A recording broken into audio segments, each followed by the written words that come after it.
Welcome to another episode of China Update, where I provide you guys with the most up-to-date political, economic and geostrategic analysis on the world's number 2 economy. My name is Tony. Let's jump in. Okay, happy Friday everybody. I'm sorry, I know that it's almost the weekend, but this is going to be quite a heavy episode to some extent.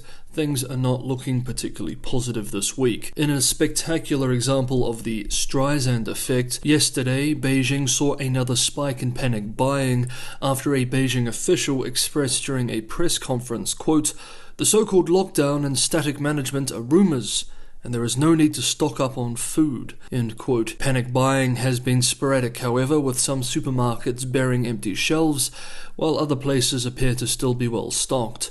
A very nervous Beijing is very much on edge, with creeping and varied restrictions as the capital continues to see new cases, all while authorities express that there is no lockdown. Officials announced yesterday that the mass testing and requests that people work and rest at home, which had originally been just limited to the one district of Chaoyang, will be expanded to 12 districts in Beijing starting today, Friday, for, quote, 3 consecutive days. End quote. State media reports that taxi and car-hailing services in parts of the city have been suspended. Like a slow suffocation of economic and human activity, restrictions across the country continue to slowly tighten, and we should not be surprised.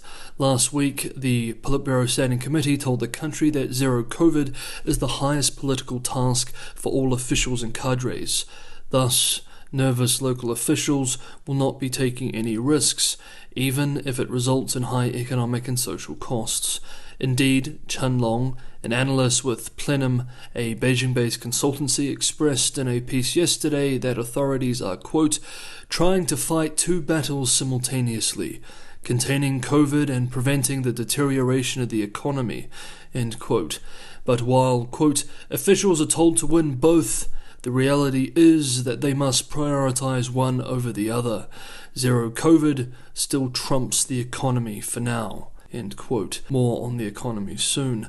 Dozens of cities and hundreds of millions of residents are as such now under some form of lockdown. Though there is some good news if official data trends are accurate, and that is that Shanghai's daily case numbers continue to trend downwards, with fewer and fewer cases being discovered in communities outside of quarantine facilities. Hopefully, Shanghai will have some good news and a roadmap or a timeline for opening up in the following days. We will continue to follow the situation in Shanghai closely. Meanwhile, the National Immigration Administration is restricting non-essential foreign travel by PRC citizens. On yesterday, the body said the move was aimed at, quote, implementing a strict and tight immigration policy, end quote, by limiting, quote, non-essential exit activities, end quote, of Chinese citizens. The same immigration authority tightened the issuance and renewal of passports for, quote, non-urgent and necessary travel, end quote, 9 months ago. Soon after that, the authority also said that it would only approve travel applications for, quote, necessary reasons, end quote. Washington-based China analyst Bill Bishop expressed on the development today, quote, this move makes sense in the context of doing more to prevent import of the virus, but it is prompting a lot of concerns that something bigger is at play and these restrictions will stay even when the pandemic finally ends someday. In recent weeks on social media, there have been stories of passports being taken and exit control, and even visas being cut up. State-run Global Times in a piece today claims that these stories are just fake news, quote, spread by the United States, end quote. This week, 4 individuals, including 90-year-old outspoken Catholic leader and activist Cardinal Joseph Zen, were arrested by Hong Kong's National Security Police to be charged for, quote, colluding with foreign forces, End quote. 3 of the Hong Kongers detained were among 5 trustees of the 612 Humanitarian Relief Fund, which was set up to offer financial assistance to people involved in the 2019 Hong Kong protests. Catholic publication Catholic News Agency reports that Cardinal Joseph Zen had been highly critical of the controversial national security law passed in 2020, warning that it could be used to silence the church in Hong Kong and that Zen's arrest will, quote, pose a dilemma for the Vatican, which has shied away from public criticism of the crackdown in Hong Kong, end quote. Eric Yen Holai, the Hong Kong Law Fellow at the Center for Asian Law at Georgetown University, observed that the arrest of Zen is an, quote, unwise move, end quote, expressing, quote, the arrest has neglected the already tense Beijing-Vatican relations and will cause widespread concern in the international world, end quote, and that authorities have, quote, elevated a national security issue to the level of geopolitics and foreign relations, end quote. The Vatican has said that it has learned of the arrest of the Cardinal, quote, with concern, end quote, and is following developments with extreme attention. They are likely not the only ones. Okay, last up, the Chinese economy, and things are not looking very good. If you guys are enjoying the video, don't forget to hit the like button. And for anyone who wants to go the extra mile and help keep the channel sustainable, Patreon, Buy Me a Coffee, and crypto links are in the description below. Buy Me a Coffee is a particularly useful way to just give a one-off tip if you appreciate what I'm doing here with the channel. As always, thank you everybody for your ongoing support. Top leadership in the government are now openly expressing that China is facing serious economic issues, while still seeking to calm residents and markets by saying things are still under control. In an interview with state-run Xinhua News Agency, which was published yesterday, the deputy chief of the National Bureau of Statistics said the coronavirus outbreak has come as a, quote, huge shock to the economy, end quote. The official soon after reassured readers, however, that things would improve after this difficult period is over. But even then, the first admission is a rare and disquieting statement which we very rarely hear from officials of his rank. Party mouthpiece The People's Daily wrote in a special piece yesterday too that, quote, a handful of people have fallen into the fallacy of viewing pandemic control as constraining to the economy, end quote, and that, quote, if the pandemic is not under control, there's no social and economic development to speak of, end quote. Also yesterday at a press conference, Executive General Director of the General Office of Central Financial and Economic Affairs Commission said that China has much experience in coping with downward pressure on the economy and that China, quote, will take action when the time is right, end quote.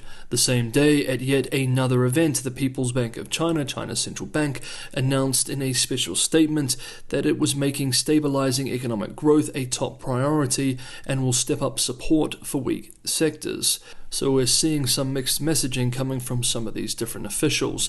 Now, speaking of weak sectors, we need to remind ourselves that before the lockdowns, China was already dealing with a large crisis with the housing sector. Of course, this is still going on, and indeed the lockdowns have only exacerbated the situation. This week has been an especially bad week for developers, with several major players seeing serious pain, shaking the wider system. On Thursday, yesterday, Tianjin-based Sunic, China's third largest developer by sales, or fourth depending on how you measure it, said it could not make a relatively modest $29.5 million overseas bond coupon payment by the end of a 30-day grace period. This would be a serious default, as non-payment could trigger cross defaults on Sunic's international bonds, with a total face value of $7.7 billion. Sunic has missed $4 coupon payments totaling $104 million since April, with 3 of these still in grace periods. While being one of China's largest developers by sales, Sunic is also the 4th largest issuer of debt among Chinese developers, after China Evergrande Group, Kaisa Group, and Country Garden Group. It appears, however, that Sunic did make a payment due May 15th on 4 billion RMB worth of notes maturing in 2024 for domestic bondholders.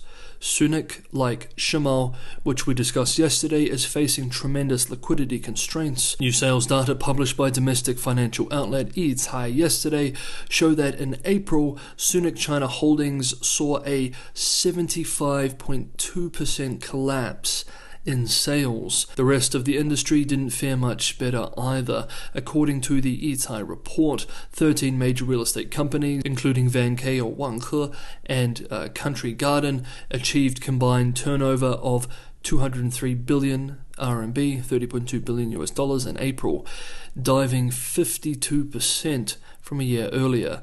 From January to April, the 4-month period, sales at these 13 firms plummeted 41%.